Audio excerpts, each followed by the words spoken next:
إن الحمد لله نحمده ونستعينه ونستغفره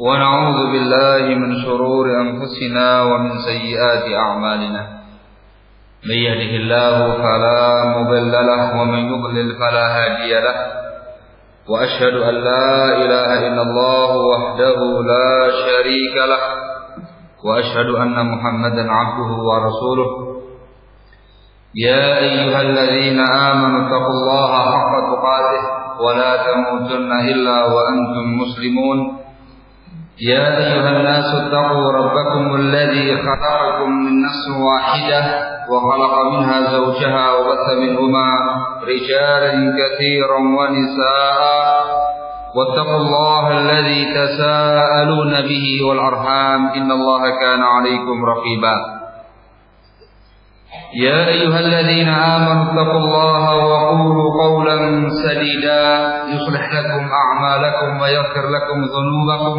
ومن يطع الله ورسوله فقد فاز فوزا عظيما أما بعد فإن أصدق الحديث كتاب الله وخير الهدي هدي محمد صلى الله عليه وعلى آله وسلم وشر الأمور محدثاتها وكل محدثة بدعة وكل بدعة ضلالة وكل ضلالة في النار أيها الناس. Wa'alaikumsalam.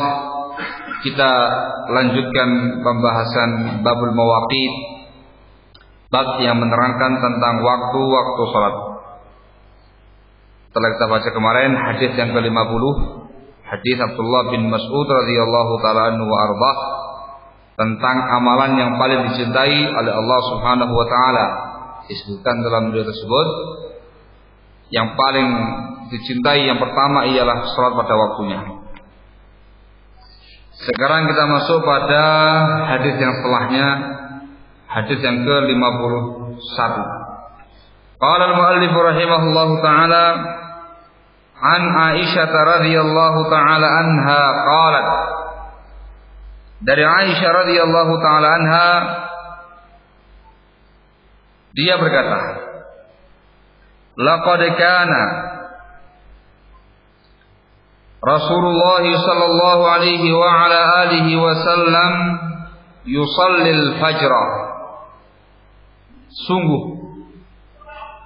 dulu Rasulullah sallallahu alaihi wa ala alihi wasallam salat fajar, yakni salat subuh. Fayashhadu ma'ahu nisa'un minal mu'minat, maka menyaksikan bersama beliau, menyaksikan salat bersama beliau wanita-wanita mukminah mutalaffi'atin, dalam keadaan mereka membungkus dirinya, membungkus badannya, bimuruqihinna, dengan kain-kain panjang mereka. Mutalaffi'at itu membungkuskan kain di badan. Muruq jamak mirqun, yang artinya kain panjang. Kain panjang yang longgar yang dipakai untuk membungkus badan. Tsumma yarji'na ila buyutihinna, kemudian wanita-wanita mukminah tadi pulang ke rumah-rumah mereka. Ma ya'rifuhunna ahadun, tidak ada seorang pun yang mengenali mereka. Minal ghalasi, karena suasana masih gelap. Ghalas itu suasana gelap di akhir malam setelah terbitnya fajar shadiq. Titik. Hadis ini disebutkan oleh al-muallif rahimahullah dalam bab waktu-waktu salat untuk menjelaskan tentang waktu salat subuh. Waktu salat subuh. Dari hadis ini diambil faedah oleh para ulama. Yang pertama, Rasulullah sallallahu alaihi wa ala alihi wasallam melaksanakan sholat subuh di awal waktu. Melaksanakan sholat subuh di awal waktu.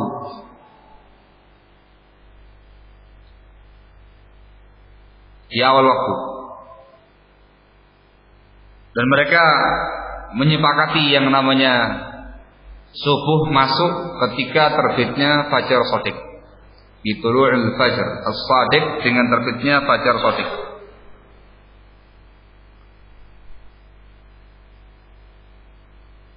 Yang kedua yang mereka ambil dari sini, beliau menyelesaikan sholat subuhnya dalam keadaan suasana masih gelap. Gambarannya, sholat di awal waktu, ketika fajar shadiq terbit, kemudian selesai sholat subuh dalam keadaan suasana masih gelap, belum terang. Dikatakan di sini, para wanita mukminah mereka pulang ke rumah masing-masing setelah selesai sholat. Tidak ada seorang pun yang mengenali mereka dikarenakan suasana yang masih gelap. Sehingga mulainya di awal waktu, berakhir pada waktu masih gelap juga. Ini satu keadaan yang dilakukan oleh Rasulullah SAW terkait dengan pelaksanaan sholat subuh.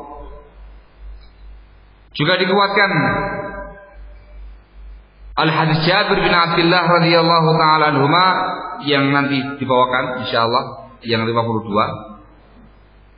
Disebutkan di situ was-subha kana an-nabiy sallallahu alaihi wa ala alihi wasallam yusalliha fi ghalas. Adapun subuh, Nabi sallallahu alaihi wa ala alihi wasallam salat subuh pada waktu kondisi masih gelap. Fi ghalasin. Salat subuh pada waktu hari masih gelap, suasana masih gelap. Ini dua riwayat yang menerangkan tentang masalah ini. Juga dikuatkan dengan yang setelahnya lagi, Abu Barzah. Ini semuanya menerangkan kaum muslimin rahimakumullah wa na'azakumullah. Rasul memulai salat subuh di awal waktu dan selesai salat subuh ketika suasana masih gelap. Ingat satu keadaan.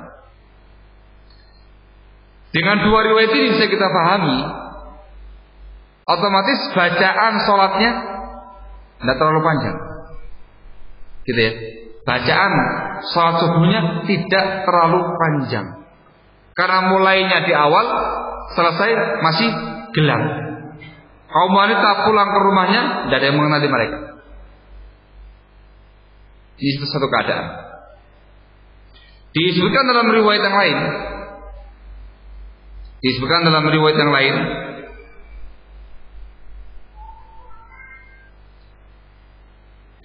pada hadis yang ke-53,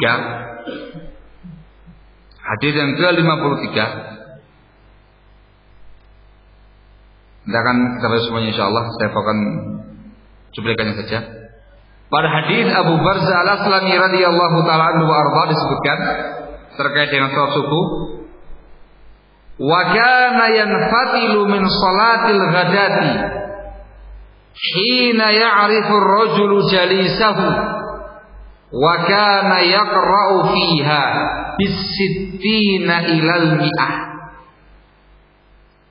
Rasulullah SAW selesai sholat subuh ketika seseorang mengetahui teman duduk sebelahnya. Orang mengetahui teman duduk sebelahnya.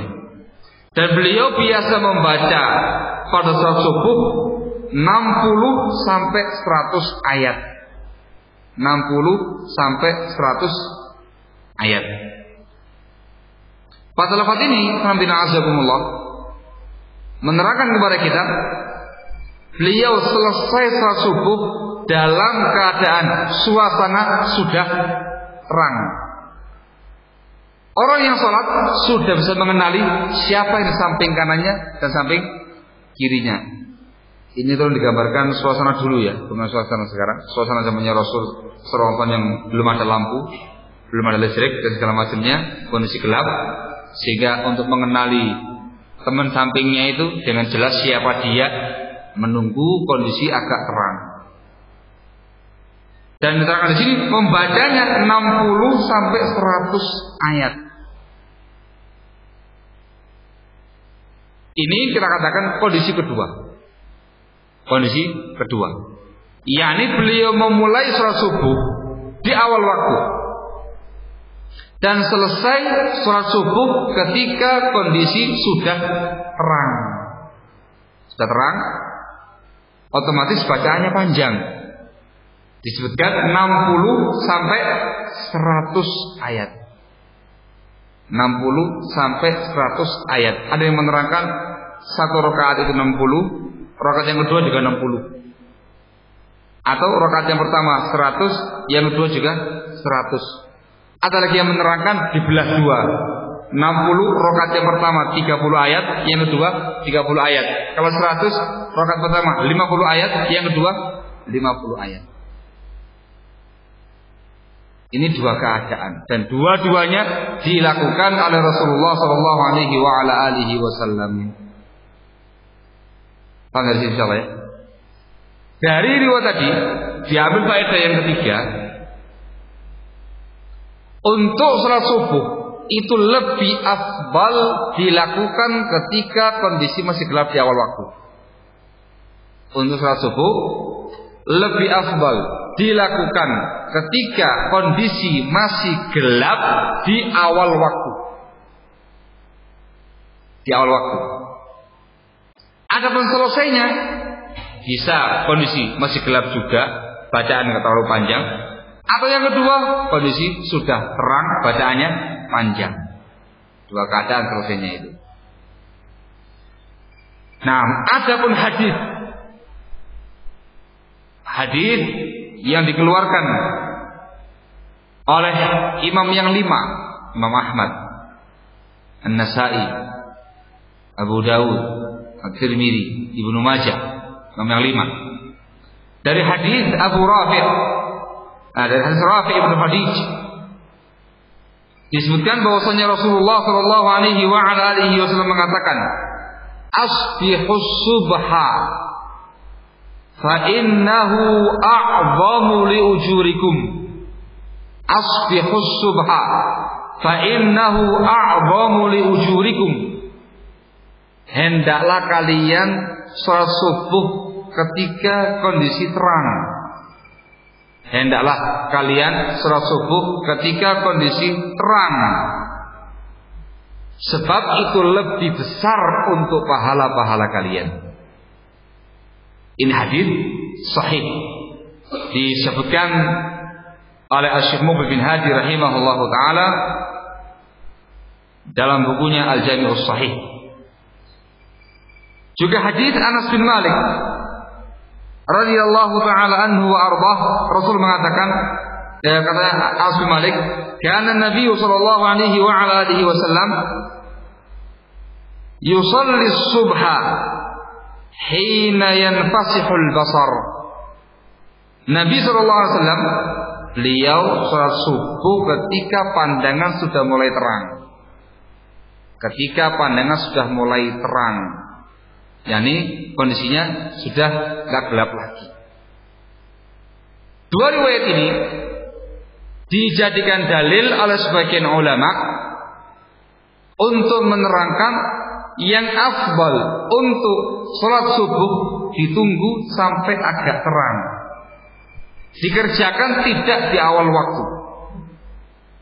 Hanya dikerjakan enggak di awal waktu, agak terang sedikit baru mengerjakannya. Nah, dikarenakan sama-sama sahih. Hadis Rafi' Ibnu Khadij sahih. Juga hadis yang lain, hadis Anas bin Malik dan juga yang lainnya yang menerangkan hal yang serupa juga sahih. Maka dikatakan oleh para ulama kita, ini semua keadaan-keadaan yang dicontohkan oleh Rasulullah sallallahu alaihi wasallam dalam melaksanakan salat subuh. Semuanya boleh. Yang ini boleh, yang itu boleh, yang ini pernah, itu juga pernah. Semuanya dikerjakan oleh Rasulullah sallallahu alaihi wasallam. Paham ya? Sehingga ringkasnya subuh dilaksanakan ketika sudah masuk waktunya, terbitnya fajar shadiq. Kemudian yang afdal dikerjakan di awal waktu ketika kondisi masih gelap. Ketiga, boleh bagi seseorang untuk menunda sedikit sholat subuhnya hingga kondisi agak terang. Ketika pandangan mata sudah mulai jelas, agak terang. Barakallahu. Ini diperbolehkan tiga-tiganya. Kemudian selesainya dua keadaan. Selesai sholat subuh ketika kondisi masih gelap juga. Dan yang kedua, selesai sholat subuh kondisi sudah terang. Paham salah ya? Sehingga permulaannya dua, gelap atau terang, akhirannya juga dua, masih gelap atau sudah terang. Otomatis faedah yang berikutnya terkait dengan bacaannya. Bisa bacaan yang cukup pendek sehingga selesainya kondisi masih gelap, atau bacaan yang sangat panjang sehingga selesai kondisi sudah terang. Bisa membaca 60 ayat sampai 1 ayat, bisa membaca yang lebih pendek daripada itu. Itu semuanya dicontohkan oleh Rasulullah SAW dari sekian banyak riwayat hadis yang disebutkan di atas, sehingga semuanya boleh, semua bisa diamalkan. Hanya saja ada yang lebih afdal, ada yang diperbolehkan. Barakallahu fikum. Ini yang harus dipahami. Kemudian saya tanbih di sini. Sebagian kaum muslimin menggunakan riwayat ini, hadisnya Aisyah radhiyallahu taala anha, juga dari Jabir, Rasul salat subuh ketika kondisi masih gelap, dipahami oleh mereka yang ini gelap. Mereka berhujjah dengan riwayat ini untuk mengizinkan, membolehkan mengawalkan subuh. Subuh ya. Belum masuk waktunya sudah mengerjakan sholat subuh, diundur, dipercepat 10, 15, 20 menit. Ini tindakan yang enggak tepat. Riwayat yang mengatakan demikian, ketika Rasul sholat subuh di waktu yang masih gelap, jangan dipahami belum masuk waktunya. Itu salah. Disepakati oleh para ulama sudah masuk waktunya, tapi kondisi masih gelap dikarenakan beliau mengerjakannya di awal waktu. Paham ya? Kalau anda memahami, ketika terbitnya fajar shadiq, kondisi yang terang itu di ufuk timur. Ketika terbit matahari, baru mau muncul ke permukaan di ufuk. Sebelum muncul ada bias-bias melingkar kecil di atas bundaran mataharinya. Bias kecil di atasnya, belum melebar. Menurut sebagian ulama, ketika sudah muncul bias-bias cahaya melingkar sebelum melebar, sudah dinyatakan masuk waktu sholat subuh. Paham ya? Itu masih melingkar kecil yang nampak agak terang itu. Sementara langitnya yang di atas sampai ufuk barat itu masih gelap. Paham ya? Masih gelap. Sehingga ini riwayat sebagaimana dikatakan tadi barakallahu fikum tidak menunjukkan beliau salat subuh belum masuk waktunya. Sudah masuk waktunya tapi di awal waktu dan kondisi masih gelap. Yang lebih afdal lagi, tentu lebih jelas untuk mengetahui fajar shadiq ketika fajar tersebut membentang. Jadi kan ketika mulai muncul ke permukaan ada bias-bias melingkar kecil persis di atas bundaran matahari. Sudah dianggap masuk waktu sholat subuh. Lebih nampak lagi ketika dia melebar, semakin naik, terus semakin melebar. Gitu. Sehingga ufuk timur dari ujung sampai ujung itu kelihatan terang, di atasnya gelap sampai ufuk barat. Itu pertanda fajar shadiq telah diyakini betul-betul terbit. Paham soalnya? Hadisnya Rafi ibnu Khadij yang mengatakan, hendaklah kamu mengerjakan subuh ketika terang, itu lebih afdal, lebih besar pahalanya. Itu maknanya kondisi yang kedua tadi, Ketika udah mulai membentang sampai satu ufuk timur semuanya kelihatan, itu sudah mulai terang. yakni dipastikan sudah masuk waktu sholat subuh. Tengah-tengahnya masih gelap. Ini yang harus kami baik-baik. Sebagian mereka salah paham dalam memahami riwayat ini. Ingat, ini hadis tidak menunjukkan Rasul sholat subuh belum masuk waktunya. Tidak. Sudah masuk waktunya, tapi di awal waktu. Paham insyaallah ya? Ada mafhum insyaallah taala. Tanbih yang berikutnya yang kedua, yang juga harus sampaikan di sini pada antum semua terkait dengan kondisi yang ada di Indonesia ini. Dari pengalaman yang kita lakukan bertahun-tahun, belum kemarin bertahun-tahun lamanya kita melihat dan memperhatikan untuk subuh. Ya harus terus terang sedikit ini, apa ya? Untuk subuh, rata-rata kaum muslimin di Indonesia Raya ini, khususnya untuk wilayah Surabaya dan sekitarnya, kecepatan subuhnya. Ketika mereka mengumandangkan azan jam 4 lebih sedikit. Sekarang jam berapa? Mereka azan. Jam berapa ya? Umumnya masyarakat jangan Masjid Ar-Raya ini sudah setting sama Pak Budi. Ya betul. Adanya pas ke waktu lama. 4.15. Iya Pak. Di sini bro. Segituan sing genah Pak. Yang umumnya masyarakat. Kadang 4.5, 4.10. Ya mereka adanya itu. Itu kalau Anda melihat di ufuk timur, pakai alat apapun, mau pakai teropong panjang, teropong kecil, teropong gede, teropong lebar, teropong segala macamnya, gelap, belum ada sedikit pun bias-bias yang namanya kaca. Ya tergantung ini Surabaya gini, angkat dulu ya Pak. Mau ngeliatin ketabrak rumah besar Ar-Royan, ini agak kayak tahu. Mau ngeliat lagi terkena lampu-lampu kota yang sedemikian terangnya, nggak kelihatan. Deloknya di tempat-tempat yang jauh dari perkotaan, di tempat kita itu yang ada cuma tambak. Ufuk timurnya itu pas tambak laut. Itu ufuk timurnya, ufuk yang sebelah selatan atau utaranya itu baru ada pabrik bersih. Tapi yang sebelah sananya, yang bagian timurnya tambak. Yang sangat jelas kelihatan. Gelap. Sekitar 1/4 jam setelahnya, kalau mau dibikin fresh gitu ya, baru nampak fajar shadiq. Sehingga sudah lama, bukan beberapa bulan yang lalu di mahat kita, beberapa tahun yang lalu. Tepatnya ya beberapa bulan setelah saya pulang dari Yaman. Berarti hampir awal-awal tahun 2005 lah. Ketika Masjid Pondok sudah mulai jadi, mereka langsung lihat waktunya itu terlalu cepat, antara 15 sampai 20 menit. Barakallah.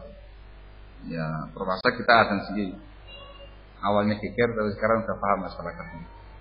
Nah, kalau kita azan sekarang ini jam 4:30 kurang sedikit, lebih sedikit. Barakallah. Yang lain sudah pada atas, sudah pada pulang dari masjid, kita baru ada. Tanbih saja. Ini yang terjadi. Tanbih yang ketiga, melengkapi yang setelahnya. Kalau antum jika pernah membuktikan dan melihat langsung kondisi yang semacam ini, tanbih yang berikut yang saya sampaikan ialah masalah yang semacam ini.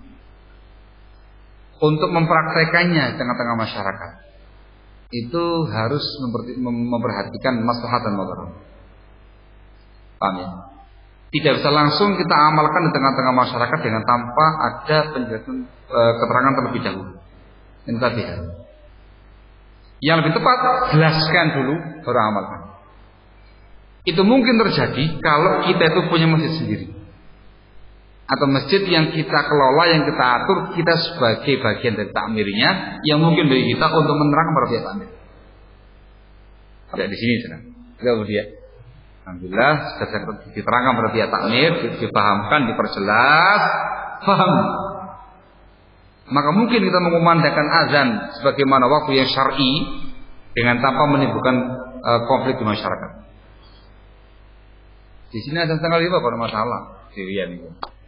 Oh dia, yes, kena masalah.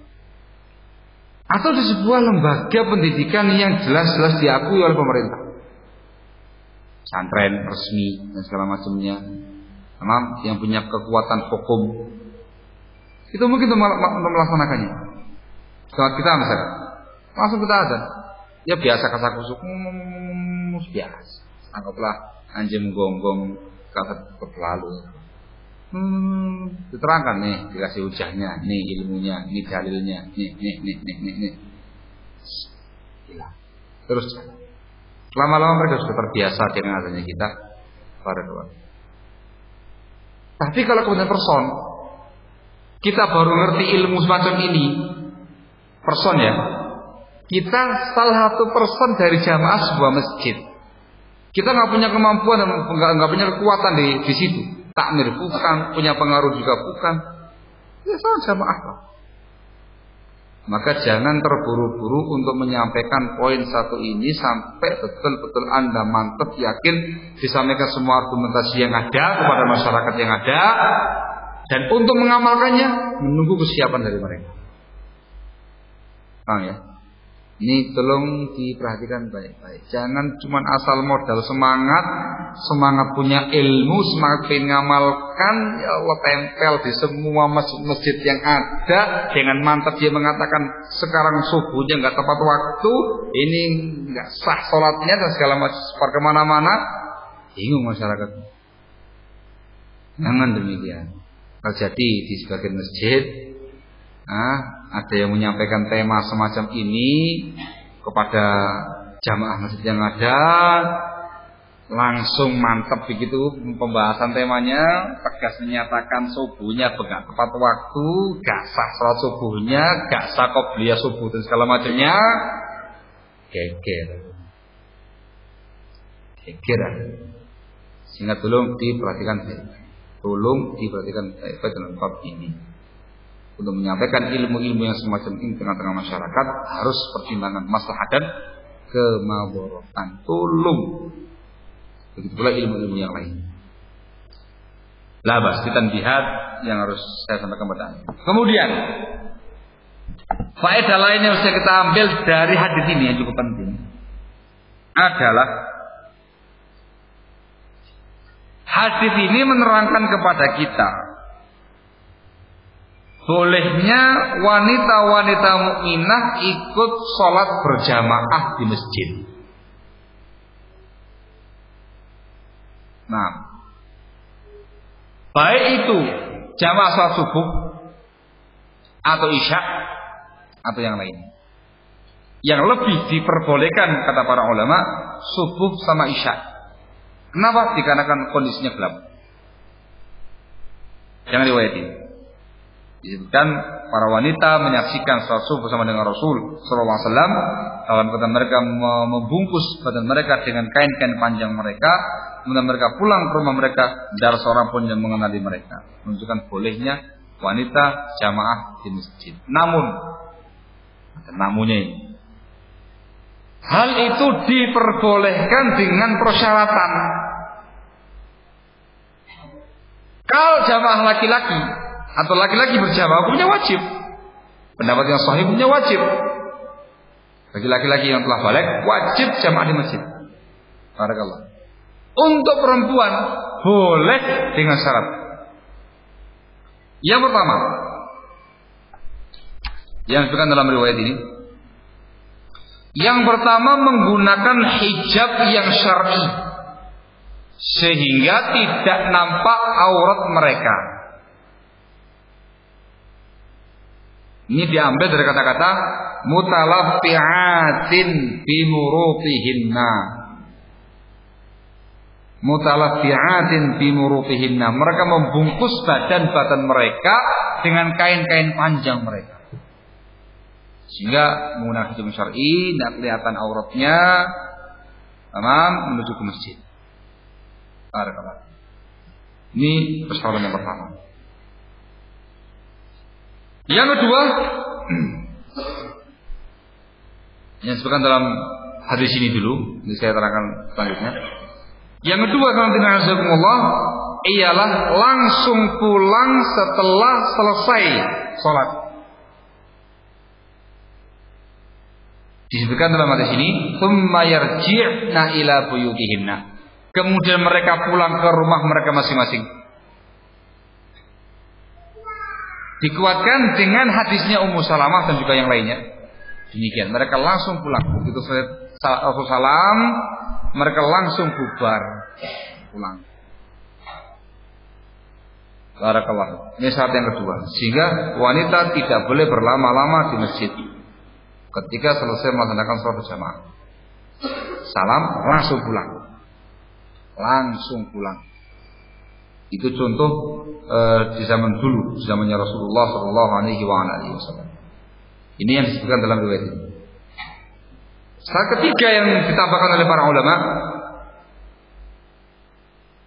tidak boleh menggunakan wewangian.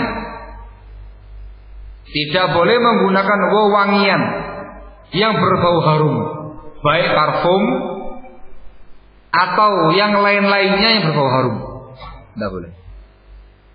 Itu disebutkan dalam hadis Sahih Muslim dari sahabat Abdullah bin Umar radhiyallahu taala anhuma, Rasul mengatakan, "Fal yakhrujna tafilatin." Hendaklah mereka kaum wanita keluar ke masjid dalam keadaan tafilat. Yang namanya tafilat tidak menyentuh minyak wangi, polos, tanpa parfum, tanpa yang berbau harum. Paham insyaallah ya? Ini dia yang harus diperhatikan baik-baik. Sehingga tidak boleh menggunakan vas kolon yang baunya wangi itu, atau parfum, atau apa lagi yang wangi-wangi itu. Hah? Apa lagi yang wangi-wangi? Apa lagi?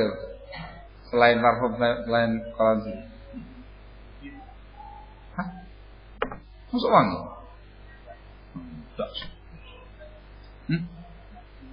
Bedak apa? Masuk wangi bedak. Bedak kan tuh muka biasanya beda. Bedak apa yang maksud? Oh, bedak badan. Insyaallah. Alhamdulillah, pokoknya yang berbaunya wangi-wangi itu tidak boleh. Yang keempat yang mereka sebutkan persyaratannya, tidak tabarruj. Tabarruj. Yang namanya tabarruj itu ialah menampilkan aurat kepada selain mahramnya. Menampilkan sebagian badan-badan dia kepada selain mahramnya.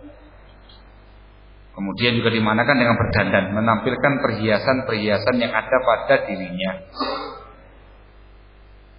Nah, ayatnya disebutkan di Al-Ahzab. Allah mengatakan dalam firman-Nya, waqarna fi buyutikunna wala tabarrujna tabarrujal jahiliyatil ula.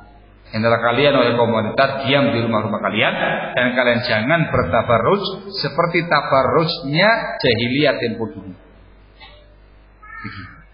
Jadi kalau mau sholat jamaah itu jangan kemudian dandang dulu, jangan bedakan dulu, paes gitu, pakai lipstik, gincu, apalagi, boleh ber? Dijuan apalagi itu, masya Allah, orang-orang sudah dibilang paes, jangan paes dulu, polosan aja, kemudian sholat jamaah, barakallah. Apalagi menampilkan atau membuka aurat kepada mahram. Ada, ini ketentuannya. Ringkasnya kata para ulama, diperbolehkan dengan syarat aman dari fitnah. Itu dia, aman dari fitnah. Ini persyaratannya. Kalau terpenuhi maka diperbolehkan bagi kaum wanita jamaah di masjid. Kalau tidak terpenuhi maka tidak diperbolehkan. Rasul mengatakan wa buyutuhunna khairun lahunna. Rumah-rumah mereka itu lebih baik bagi mereka untuk sholat. itu lebih afdal bagi perempuan. Salat di rumah. Gitu ya. Kalau salat jamaah mukenahnya dipotong dulu. Kalau sih pakai mukenah gitu ya. Betul bukan persyaratan. Bukan potong dulu. Keluarnya ya itulah yang namanya perempuan sekarang ini. Pakai jeans ketat, selutut, you can see, kemudian pakai semacam itulah. Nah, datang ke masjid, lomba kecantikan di masjid, siapa yang paling ayu, siapa yang paling wangi. Sampai di masjid baru pakai mukenahnya. Nanti selesai digulung lagi mukenahnya, dilipat lagi, bawa lagi, keluar lagi dalam keadaan demikian, tabarusnya, syukurnya dan segala macamnya. Nah, boleh. Atau ke masjid janjian sama pacarnya, Allah musta'an. Ya soalnya pacarnya ini termasuk yang giat jamaah. Ya kalau nggak ketemu di masjid, ketemu di mana lagi gitu. Jadi janjian sama pacarnya, kita ketemuan 5 kali sehari. Subuh ketemu, zuhur ketemu, asar ketemu, maghrib ketemu, isya ketemu, kalau lama sedikit. Allahu musta'an. Ini fitnah namanya. Maka hukumnya haram bagi perempuan keluar ke masjid untuk salat jamaah dengan kondisi-kondisi yang demikian. Sebagai faedah tambahan, ini untuk salat jamaah. Sudah sedemikian ketat peraturannya. Apalagi ketika keluar rumah bukan untuk sholat, keluar rumah untuk main tetangganya, keluar rumah untuk silaturahmi ke familinya, keluar rumah untuk shopping dan segala macamnya, ya tentunya harus lebih ketat lagi peraturannya. Yang dibawakan dari atas harus terpenuhi dan menjaga kehormatan, menjaga pandangan dan segala macamnya. Kalau keluar rumah untuk hal yang semacam itu menggunakan mahram, barang. Jam biru lagi 5:04. Maghrib jam berapa? 25. Satu lagi, yang ini gampang insyaallah. Qala rahimahullahu taala an Jabir bin Abdullah radhiyallahu taala anhuma.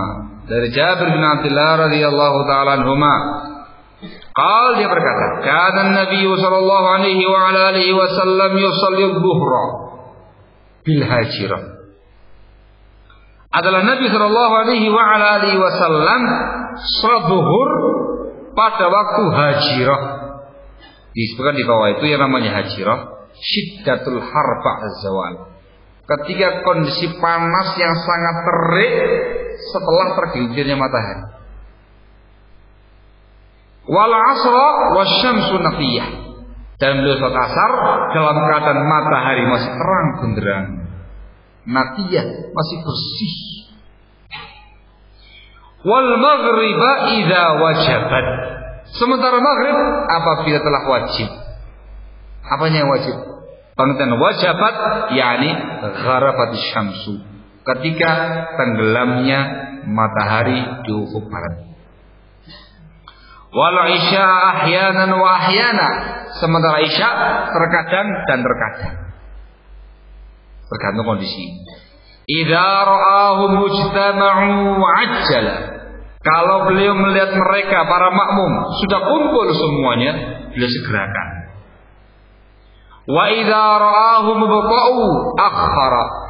Dan bila Rasul melihat mereka berlambat-lambat, belum kumpul semuanya, akhara, beliau tunda. Wasubha, sementara subuh, kana Nabi sallallahu alaihi wa ala alihi wasallam yusalliha fi ghalas. Subuh beliau kerjakan pada waktu masih gelap. Titik. Masya Allah. Hadis ini menunjukkan menerangkan kepada kita pelaksanaan sholat 5 waktu yang dicontohkan oleh Rasulullah SAW. Ringkasnya, yang saya bawakan kemarin, ringkasnya ialah yang afdal, yang lebih afdal, yang lebih utama, melaksanakan sholat 5 waktu pada awal waktunya. Pada awal waktunya, subuh di awal waktu, kondisi masih gelap. Zuhur di awal waktu, kondisi masih terik, sangat panas-panasnya setelah terbenamnya matahari. Asar di awal waktunya, matahari masih terang, benderang, masih bersih. Maghrib di awal waktunya, ketika tenggelamnya matahari. Dikecualikan isya. Kecuali isya. Isya tergantung makmum. Makmumnya kumpul segera, makmumnya gak kumpul ditunda. Dan disebutkan dalam riwayat yang lainnya, Rasul menyatakan waktu isya itu yang paling afdal di pertengahan malam. Apa syaratnya? Apa ketentuannya kemarin? Selama tidak memberatkan umatnya. Paham ya? Barakallahu. Maka kaidah seringkasnya, salat 5 waktu dikerjakan di awal waktunya. Kecuali yang pertama zuhur, ketika kondisi panas yang amat sangat terik, namanya syiddatul har. Ketika amat sangat terik, ditunda sampai dingin. Yang kedua, isya tergantung kondisi makmum. Makmum kumpul segerakan, makmum belum kumpul ditunda. Dan yang lebih afdal di pertengahan malam bila tidak memberatkan umat. Itu ringkasnya. Dan ingat, ini berlaku untuk muslimin yang jamaah di masjid, juga berlaku untuk kaum wanita yang sholat di rumahnya masing-masing. Ini tanbih khusus untuk kaum wanita. Jangan mentang-mentang di rumah tidak jamaah di masjid, kemudian bersantai-santai sholatnya. Tepat waktu subuh, zuhur, asar, maghrib, isya, tepat waktu. Barakallahu fiik. Ini terkait dengan masalah waktu-waktu yang ada, dan insyaallah pada pertemuan berikutnya kita lanjutkan kembali terkait dengan awal sholat, waktu. Mari. Atau Ismail, itu belum ada. Baik, berhubung sudah ada dan sudah. Kita coba sekian saja. Wallahu ta'ala a'lam bissawab.